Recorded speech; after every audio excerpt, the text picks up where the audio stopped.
আসসালামু আলাইকুম সবাইকে। এসএসসি 26 ব্যাচের স্টুডেন্টরা কি অবস্থা তোমাদের? দেখো, দেখতে দেখতে তোমাদের পরীক্ষার আর মাত্র 35 দিন বাকি। সো আমি মনে করো তোমাদের জন্য একটা ফাইনাল ভিডিও বানাইতেছি যে ভাই এই মাত্র 35টা দিন আছে। এই 35 দিনের মধ্য থেকেও আমি 5 দিন বাদ দিয়ে দিলাম যে সামনে ঈদ আছে, ঠিক আছে? ওই ঈদের সময় হয়তো 2 দিন বা 1 দিন যাবে এবং পরীক্ষার আগে তোমার 2-3 দিন নিতে হবে যে ওই প্রথম পরীক্ষা যেটা আছে ওইটা রিভিশনের জন্য। ওই 5 দিন বাদ দিয়ে আমাদের ধরতে হবে 30 দিন। তারপরও আমি বলতেছি যে আমাদের তো খাতায় কলমে এখনও 35 দিন বাকি আছে। এই 35 দিনে তুমি অ্যাকচুয়ালি কীভাবে কামব্যাক দিতে পারবা, লাস্ট কামব্যাক, লাস্ট হোপ, ঠিক আছে? মনে করো যখন তোমাদের যেই মানুষই হোক, যত বড় ক্রাইমই করুক না কেন, ওর ফাঁসির আগে এটা জিজ্ঞেস করা হয় যে মরার আগে তোমার শেষ ইচ্ছাটা কি, ঠিক আছে? ও একটা ইচ্ছা বলে।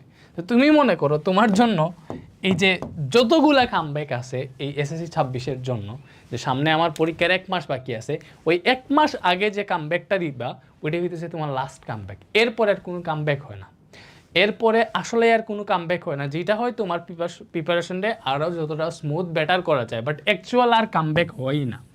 সো মনে করতে পারো এই 30 দিনই হচ্ছে তোমার কাছে কামব্যাকের সর্বশেষ সুযোগ। অ্যান্ড আমি এটা মিন করেই বলতেছি 30 দিনের পরে আর কোনো কামব্যাক হয় না, ঠিক আছে? কামব্যাক কাদের জন্য হয়? মনে করো যারা একটা টাইমে ভালো মতো পড়ছে, কোনো একটা কারণে হারাই গেছে, কোনো একটা কারণে পড়ায় হচ্ছে ও নিজে বুঝতেছে যে না আমার পড়ালেখায় একটু অলসতা চলে আসছে, একটু গ্যাপ চলে আসতেছে, একটু কম ইফোর্ট দিতেছি। ওই ইফোর্টটা দেখে ও আবার আগের পজিশনে, প্রথমে যেভাবে ভালো মতো পড়তো ওই পজিশনে ফিরে আসে, এটা হচ্ছে কামব্যাক, ঠিক আছে? আর যারা মনে করো আগে পড়তা না, তারপরেও পরীক্ষার আগে নিজের মাইন্ডসেট ওইভাবে রেখে যে না পরীক্ষায় অ্যাটলিস্ট আমার ভালো করতে হবে, যেহেতু এটা একটা বোর্ড এক্সাম, অবভিয়াসলি এটার গুরুত্ব দিয়ে দেখে আমাদের হচ্ছে একটা এক্সাম দিতে হবে, এক্সামে বসতে হবে, বোর্ড এক্সাম। সো ওই এক্সাম শব্দটার একটা গুরুত্ব আছে, মোটামুটি হলেও তো একটা গুরুত্ব আছে, ঠিক আছে? তো তোমাদের জন্য এই ভিডিওটা। আর মাত্র আমি 35 দিন বলবো না, আমি বলবো আর মাত্র 30 দিন বাকি, আর মাত্র 1 মাস বাকি। সো এই 1 মাসে তোমার আসলে কী করা উচিত, এই শেষ টাইমে আইসা বলবো ভাই একটা জিনিস চিন্তা করবা। ভাই তোমারে বলি, মানে তোমরা কি জানো এসএসসি 26 এসএসসিতে A+ পাওয়ার সবচেয়ে বড় এফেক্টিভ ভূমিকা রাখা হচ্ছে এমসিকিউ। মানে এসএসসিতে A+ পাইতে হলে সবচেয়ে বেশি এফেক্টিভ ভূমিকা রাখে এমসিকিউ। এই যে এমসিকিউ হইতেছে এমন একটা পার্ট যেটা থেকে তুমি চাইলেও একটা কোয়েশ্চেন স্কিপ করতে পারবে না। এন্ড তোমার পরীক্ষার হলে তোমার হাতে সর্বপ্রথম যে কোয়েশ্চেন পেপারটা দেওয়া হয় ওইটাও এমসিকিউ। এবার আমারে বলো, তোমার ফার্স্ট ইমপ্রেশনই যদি খারাপ হয়ে যায়, এমসিকিউ যদি ভালোভাবে না দেখাইতে পারো, তাহলে সিকিউ ভালো মতো পারলেও তোমার ওই ফ্লোটা আর আসবে না।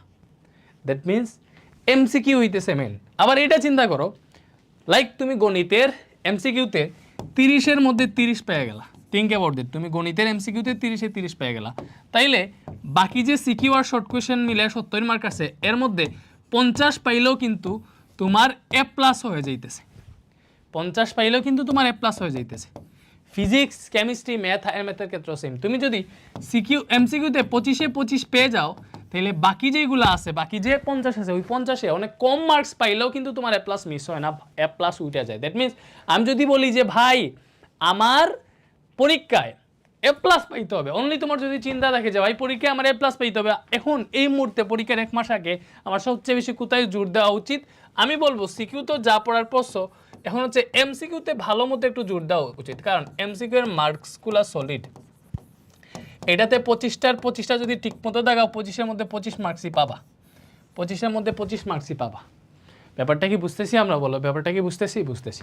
তো এই লাস্ট 1 মাসে আসলে তোমার সবচেয়ে বেশি জোর দেওয়া উচিত এমসিকিউতে, সবচেয়ে বেশি জোর দেওয়া উচিত এমসিকিউতে। দেখো সিকিউ তো আমরা আসলে সারাটা বছর, তুমি নিজেরে কোয়েশ্চেন করো, সারাটা বছর আমরা কোন কোয়েশ্চেনগুলোতে বেশি জোর দিছি? অবভিয়াসলি সিকিউতে। এমসিকিউ অবহেলার মধ্যেই রয়ে গেছে, আমরা অনেকেই এমন আছে যে নিজে থেকে এমসিকিউ এখনো সলভই করি নাই। বাট পরীক্ষায় A+ কনফার্ম করতে হইলে তাদের এমসিকিউতে ভালো মার্কস পাইতে হয়। তুমি চিন্তা করে দেখো, যাদের এভারেজ 95+, মনে রাখবা যাদের এভারেজ 95+, তুমি রিসার্চ করে দেখবা তাদের হয় এরা গণিতের এমসিকিউতে 30-এ 30 পাইছে, নাইলে 25-এ 25 পাইছে এমসিকিউতে। এইভাবেই এভারেজ যারা, ওরা এমসিকিউতে বেশি ভালো করে, বিকজ এমসিকিউ এর মার্কস ছুটে গেছে মানে তোমার মার্কস কমে যাবে। সিকিউ এর মার্কসটা হচ্ছে নির্দিষ্ট না, এই গণিত ছাড়া কোনোগুলাতেও সিকিউ যে তুমি যা লিখবা তা অনুযায়ী মার্কস পেয়ে যাবে এরকম হবে না, ঠিক আছে, এটা গেল একটা। তো লাস্ট 30 দিন সবচেয়ে বেশি। এই 30 দিনের মধ্যে আমি তোমার 1 সপ্তাহ দিব। এখন আমি তোমার মাত্র 1 সপ্তাহ দিব, 7 দিন। এই 7 দিনই দিব যে তুমি যদি দেখো যে তোমার কোনো subject, physics, chemistry, math, higher math, এগুলোর মধ্যে থেকে ইম্পর্টেন্ট 1-2টা চ্যাপ্টার এখনও বাকি রয়ে গেছে, যেগুলো তুমি আসলে এখনও কমপ্লিট করো নাই, আমি তোমার 7 দিন দিব, অনলি 7 দিন, মাত্র 7 দিন। এই 7 দিনে ওই গণিত হোক, পদার্থ হোক, রসায়ন হোক বা ইংলিশের কোনো গুরুত্বপূর্ণ টপিক হোক, ওই যে 1-2টা চ্যাপ্টার বা 1-2টা টপিক থেকে গেছে, বাকি থেকে গেছে, এই 7 দিনে এটা ক্লিয়ার করবা, এটা যাতে 8 দিন না হয়। এই 7 দিনের পরে তোমার হাতে বাকি থাকবে 21 দিন। দেখো আমি 35 দিন বাদ দিয়ে দিছি, ওই 35 দিনে ঈদে মিলাইয়া এবং পরীক্ষার আগের রিভিশন মিলাইয়া হচ্ছে তোমার 5 দিন চলে যাবে। আমি 30 দিন ধরে হিসাব করতেছি। তো 30 দিনের মধ্যে আমি তোমার কি দিতেছি, মাত্র 7 দিন দিতেছি, গ্যাপ যা আছে ওইটা পূর্ণ করো। অ্যান্ড তোমার হাতে এখন থেকে, আজকে যেই তারিখে এই ভিডিওটা দেখবা, তোমার পরীক্ষার 30 দিন যদি হাতে থাকে, ওইটা থেকে 7 দিন সময় নিবা, যেই 7 দিনের মধ্যে কোনো গ্যাপ থাকলে ওইটা আমি মানে শেষ করে ফেলবো, ফিল আপ করে ফেলবো, যেমনিই হোক। তুমি ইউটিউবে আমারও ভিডিও আছে, ফিজিক্সের একটা চ্যাপ্টার পারতেছো না, আমারও 1 শট ভিডিও আছে, বা FRBB 25-এর ক্লাস আছে, ওইগুলো দেখতে পারো। অথবা FRBB 26 পেজের স্টুডেন্ট যদি হোক, FRBB 26-এর এই কোর্সের ক্লাসগুলো ট্রাই মারতে পারো। মনে করো তোমার মানে যে কোনো সাবজেক্টের যেই চ্যাপ্টারের প্রবলেম হবে, ওই চ্যাপ্টারের ক্লাস এই জায়গায় পেয়ে যাবো। এই জায়গায় অলরেডি সবগুলো ক্লাস হয়ে গেছে, এমন কোনো ক্লাস নেই যেটা বাকি আছে। তুমি যেটাতে ঢুকবো ওইটাতেই ক্লাস আছে। ফিজিক্সের যেই চ্যাপ্টারে হাত দিব, ওই চ্যাপ্টারের ক্লাস দেওয়া আছে তোমাদের, শর্ট সিলেবাসের নতুন ক্লাস। তারপরেও আমার ইউটিউবে ফ্রি ক্লাস আছে, ওইগুলো দেখবা। এরপরে 7 দিনের পরে এই যে 21 দিন, এখন তোমার যদি আসলে সবগুলা মোটামুটি কমপ্লিট থাকে, আমি বলবো ওই 7 দিন আর ব্যয় না করতে, তোমার এখনই আসলে রিভিশন এবং MCQ এর প্রিপারেশন 100% করার সময় এসে গেছে অ্যাকচুয়ালি। MCQতে যেটা করতে হবে, আমি MCQতে কীভাবে 25-এ 25 পাওয়া, ওরকম একটা ভিডিও দিছি। MCQতে কীভাবে 30-এর 30 পাওয়া, তো ওইটার ট্রিক্সগুলো তো বলছি, বাট MCQ সলভ করতে হয় কেমনে ওইটাও বলছি। তো ওই ভিডিওটা দেখবে, MCQতে 25-এ 25 পাইতে হলে কী করতে হয়, তো ওই ভিডিওটা দেখবা। তারপরে আমি একটা রিভিউ দিই, MCQতে আসলে 25-এ 25 বা 30-এ 30 পাইতে হলে সবচেয়ে বেশি হচ্ছে, তুমি মনে করো অবভিয়াসলি তো প্রত্যেক রুলস জানা, তুমি MCQ সলভের আগে একটা A4 সাইজের পেপারে সবগুলা সূত্র, যতটা সাবজেক্ট আছে বা যেই সাবজেক্টে MCQ করতেছো, ওই সাবজেক্টের পুরো সূত্র সম্পর্কে ধারণা যাতে থাকে, এভরিথিং সূত্র, কোন জিনিসটা কি, B = U + AT, এই জায়গায় A কি, T কি, U কি, B কি, সব ভালো মতো জানতে হবে, কোনটার একক কি, এভরিথিং। তারপরে হচ্ছে তোমারে জানতে হবে অ্যাকচুয়াল টাইমের মধ্যে MCQ দাগানো। 25টা যদি 25-এ 25 মার্কস পাইতে চাও, 25 মিনিটেই দাগিতে হবে। 30-এ 30 পাইতে চাও, 30 মিনিটের মধ্যেই দাগাইতে হবে। দ্যাট মিনস টাইম ম্যানেজমেন্ট সবচেয়ে বড় হচ্ছে MCQতে। তুমি MCQ পারো, সময়ের জন্য আনসার করতে পারো না, দ্যাট মিনস তুমি আসলে জানোই না। দেখো এমন কোয়েশ্চেন এখনও সরকার দিবে না তোমার, যেটা আসলে স্টুডেন্টরা 30টা কোয়েশ্চেন স্টুডেন্টরা 30 মিনিটের মধ্যে দাগাইতে পারবে না, ওই কোয়েশ্চেন সরকার কখনোই তোমারে, বা যারা এক্সাম নেবে তারা কখনোই তোমারে ওই কোয়েশ্চেনটা দিবে না। দেখবা ওই 30টার মধ্যে তুমি হয়তো 17টা দাগাইছো, ভাবলা ভাই এই যে 30টা কোয়েশ্চেন কোনো স্টুডেন্টই তো 30 মিনিটে দাগাইতে পারবা না, বাট দেখবা অধিকাংশ স্টুডেন্টই 30 মিনিটেই 30টা দাগাইছে। তাই ওরা কেমনে দাগাইলো,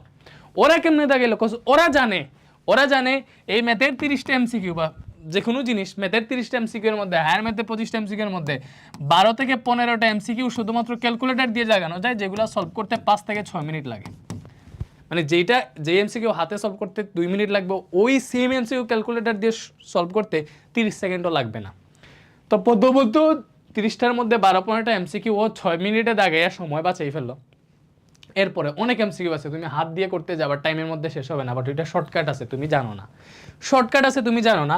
সো এজন্য আসলে যেটা শিখতে হবে, দেখো সময়ের মধ্যে MCQ দাগাইতে হইলে তোমার যেটা শিখতে হবে, প্রথমত ক্যালকুলেটর হ্যাক্স, দ্বিতীয়ত যেটা জানতে হবে সেটা হচ্ছে, ভালো মতো বুঝো, দ্বিতীয়ত যেটা জানতে হবে সেটা হচ্ছে শর্টকাট টিপস, ভালো মতো বুঝো। প্রথমত ক্যালকুলেটর হ্যাক্স জানতে হবে, দ্বিতীয়ত জানতে হবে শর্টকাট টিপস জানতে হবে। কি জানতে হবে বলো তো? শর্টকাট টিপস জানতে হবে। বুঝতে পারতেছো? বলো তো, শর্টকাট টিপস জানতে হবে।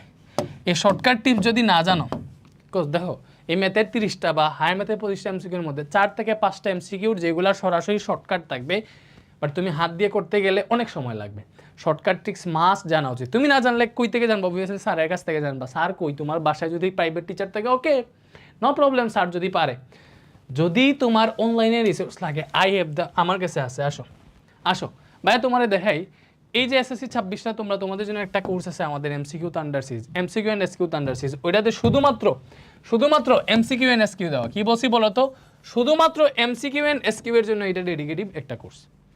এই কোর্সটার দাম 1200 টাকা, বাট আমি তোমার একটা কুপন দিয়ে দিতেছি, সেটা হচ্ছে RM200। এই কুপনটা ইউজ করো, তুমি এই কোর্সটা 210 টাকা কমে 990 টাকা দিয়ে কিনতে পারো। কোর্সটাতে অলরেডি 10,650 জন স্টুডেন্ট ভর্তি হয়েছে। দ্যাট মিনস অবভিয়াসলি এই কোর্সে এমন কিছু আছে যেটার জন্য এত স্টুডেন্ট ভর্তি হয়েছে, স্বাভাবিক এটা জিনিস বুঝতেছো। অ্যান্ড এই যে কোর্সটার মধ্যে ঢুকলেই তোমরা দেখতে পারবা আসলে এভরিথিং, সব সাবজেক্টের ক্লাস। আমার আসলে ফিজিক্সের 2টা চ্যাপ্টার এমসিকিউ অলরেডি দিয়ে দিছি। আমরা এটা নতুন কোর্স, আরও 5টা চ্যাপ্টার বাকি আছে, ঠিক আছে। ম্যাথের কয়টা চ্যাপ্টার দেওয়া হয়েছে আমি একটু ঢুকে দেখি। ম্যাথ কই যে জেনারেল ম্যাথের এই জায়গায় চ্যাপ্টার 2 and 3 দেওয়া হয়েছে ওয়েবসাইটে, বাট নতুনও ক্লাস আসলো তো আমি দেখলাম ওয়েবসাইটে অ্যাড হয় নাই। 2 and 3 পরে হচ্ছে তোমাদের গণিতের আরও 2টা চ্যাপ্টার দেওয়া হয়েছে, মানে গণিতের 4টা চ্যাপ্টার শেষ অলরেডি, ঠিক আছে। এই যে কেমিস্ট্রির ক্ষেত্রেও, কেমিস্ট্রিতে দেখো ভাই, দেখি তোমার রসায়নের 2টা চ্যাপ্টার শেষ করে ফেলছে। রসায়নের 2টা নাই, যে চ্যাপ্টার 3 আর 4, চ্যাপ্টার 5, মানে 3টা চ্যাপ্টার শেষ রসায়নে অলরেডি, ঠিক আছে। অ্যান্ড এইগুলা একদম যারা আসলে জানে এমসিকিউ কেমনে পড়াইতে হয়, এমসিকিউর শর্টকাট এভরিথিং জানে, ওই টিচারাই তোমাদের ক্লাস নিতেছে। তো শর্টকাট, ক্যালকুলেটর, হ্যাক্স এভরিথিং জানতে হলে আমাদের এমসিকিউ থান্ডার সিরিজ আছে। এই যে এমসিকিউ থান্ডার সিরিজের লোগো দেখতেছো এটা, বাট কামব্যাক দিতে হলে তুমি আমাদের কোর্স করতে হবে, এটা মাস্ট না। তোমার আসলে এমসিকিউ পড়তে হবে। এই শেষ সময়ে কামব্যাক দিতে হইলে, প্লাস পাইতে হইলে, ভালো মার্কস পাইতে হইলে বা 100+ মার্কস পাইতে হইলে সবচেয়ে বেশি গুরুত্বপূর্ণ ভূমিকা পালন করবে এমসিকিউ এর বিকল্প নাই। এজন্য আমি বলবো রিভিশন তো মাস্ট লাগবে, এখন রিভিশনের সাথে এমসিকিউ সলভ করতে হবে। বাট এটা মনে রাখবা, 7 দিনের বেশি সময় নিতে পারবা না গ্যাপ ফিল আপের জন্য অবভিয়াসলি 7 দিনের থেকে কম সময় নিবা। তো এর চেয়ে বেশি কিছু বলার নাই ভাই, অ্যাকচুয়াল পয়েন্টটাই বলছি। আমি তোমার বলবো না কোন দিন কোন চ্যাপ্টার পড়বা, আমি তোমার এইটাই বলবো যে তুমি দিনে যাই পড়ো 8 থেকে 10 ঘন্টা এখন নিজে পড়া ট্রাই করো, স্কুল বন্ধ। নিজে তুমি অ্যাটলিস্ট 8 ঘন্টা প্লাস নিজে পড়ো, তুমি নিজে পড়ো 8 ঘন্টা প্লাস। এর মধ্যে সেহরির পরে, সেহরি শেষ হয়ে যাবে, সকালে তুমি হচ্ছে 3 ঘন্টা পড়া ট্রাই করো, মানে সকাল 6টা থেকে 9টা পর্যন্ত এই 3 ঘন্টা সকালে রুটিনের মধ্যে রাখবা, এবং এই সময়টাতে তুমি হার্ড সাবজেক্টগুলো পড়বা। এটাই পরামর্শ, এটাই উপদেশ যে ভাই এই মুহূর্তে অ্যাটলিস্ট 8 ঘন্টা নিজে পড়তে হবে। নিজে যদি প্র্যাকটিস না কইরা শুধু যদি আমার ক্লাসও করো, তুমি পরীক্ষায় ফেল করবা। অবভিয়াসলি তোমার হচ্ছে আগে নিজে প্র্যাকটিস করতে হবে। কি বলছি বলো তো, আগে নিজে প্র্যাকটিস করতে হবে। আমার ক্লাস করছো, ক্লাস করে রাইখে দিছো, পরীক্ষা আনসার করতে পারবা না। তুমি দেখছো রেদওয়ান স্যার ক্লাসে যা পড়াইছে ওইটাই পরীক্ষায় আসছে, বাট তুমি আনসার করতে পারবা না। এইটাই নিয়ম, এইটাই স্বাভাবিক। কোজ তুমি যদি নিজে প্র্যাকটিস না করো, এরকম হয়। তুমি বড় করছো রেদওয়ান স্যার ক্লাসে পড়াইছে, স্যার টাস্টে সে পাইড়ে গেছে, আমিও পরীক্ষার হলে পারবো না, ওই সেম কোয়েশ্চেন নিয়ে আসবে, তুমি পারবা না, কোজ তুমি নিজে প্র্যাকটিস করো নাই, ঠিক আছে। তো যাই ক্লাসে করাই, আমার ক্লাসও যদি দেখো, রিভিশন বেসে ক্লাস করো, এমসিকিউ থান্ডার সিরিজে ক্লাস করো, পরিশেষে নিজের প্র্যাকটিস করতে হবে। আমার এমসিকিউ থান্ডার সিরিজের ক্লাস করলে কী হবে, মনে করো ফিজিক্সের গতি চ্যাপ্টারে আমি 80টা এমসিকিউ পড়াইছি। একটা চ্যাপ্টারে 80টা ইউনিক এমসিকিউ থাকে না, অ্যাকচুয়ালি থাকে 30 থেকে 40টা। 80টা কেন পড়াইছি, একই টাইপের 2-1টাও পড়ানো হয়েছে বা বেশি পড়ানো হয়েছে, মানে এই 80টা এমসিকিউ সলভের পরে এমন কোনো এমসিকিউ এর টাইপ বাকি থাকবে না যে এটা তোমার এই চ্যাপ্টারের উপর আছে। দ্যাট মিনস আমার ক্লাস করার পরে তোমার ওই চ্যাপ্টারের সবগুলো এমসিকিউ এর টাইপ কভার হয়ে গেছে। এরপরে আমার কি করা উচিত, এরপরে তোমার গাইড বা যেটাই থাকুক তোমার কাছে টেস্ট পেপার, ওইটা হাতে নেওয়া উচিত। চোখ বুঝে যে এমসিকিউতে হাত লাগাবা ওইটাও যাতে তুমি পারো, ওই রকম প্রিপারেশন হয়ে যাবে। বাট আমি বলবো আমার 80টা এমসিকিউ সলভ করার পরে তুমি যাতে ওই চ্যাপ্টার থেকে অ্যাটলিস্ট 150+ এমসিকিউ নিজে তোমার হাতে কলমে সলভ করো, ঠিক আছে। আর আরেকটা ব্যাপার, পরীক্ষার সামনে চলে আসতেছে, ঘন ঘন মডেল টেস্ট দেওয়ার চেষ্টা করবা, ঠিক আছে। ঘন ঘন মডেল টেস্ট দেওয়ার চেষ্টা করবা। তোমার গাইড আছে, গাইডের পিছনে মডেল টেস্ট দেওয়া থাকে, ওইগুলো থেকে মডেল টেস্ট দিবা, নিজে পরীক্ষা দিবা, নিজের খাতা মার্কিং করবা, কেন মার্কস পাইলে না ওইটাও দেখবা, ঠিক আছে। নিজে বেশি করে মডেল টেস্ট দেওয়ার ট্রাই করবা, এখন থেকে যদি পরীক্ষার এনভায়রনমেন্টটা ফিল না করতে পারো তাহলে কিন্তু সামনে ঝামেলা হবে। সো মডেল টেস্টটা এটা মাস্ট।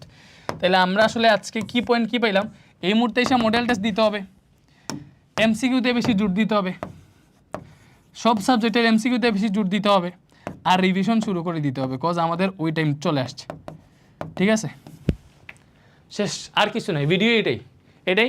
এমসিকিউ থান্ডার সিরিজে ভর্তি হতে চাইলে হয়ে যাইও, এটা তোমার ইচ্ছা, জোর করার কিছু নাই। এটা শুধুমাত্র এমসিকিউ এর একটা কোর্স।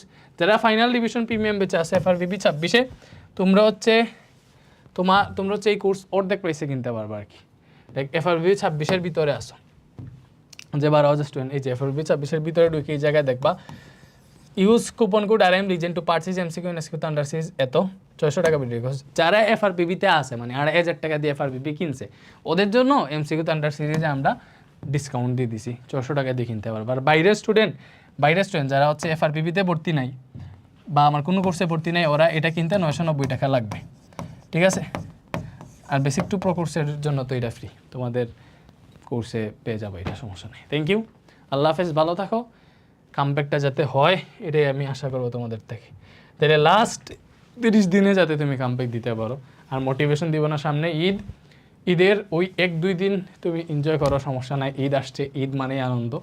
ঈদের আগের দিন রাত, ঠিক আছে, ঈদের দিন, ঠিক আছে, ঈদের আগের দিন রাত, ঈদের দিন রাত এবং এর পরের দিন সকাল, আমি এই যে 4টা স্লট তোমারে বলবো যে তোমার পড়ালেখা খুব বেশি মানে আর্জেন্ট না, ওই টাইমে না পড়লে হবে, ওই টাইম তুমি এনজয় করো, এরপরে আবার মাথা বাইন্দা পড়া শুরু করো।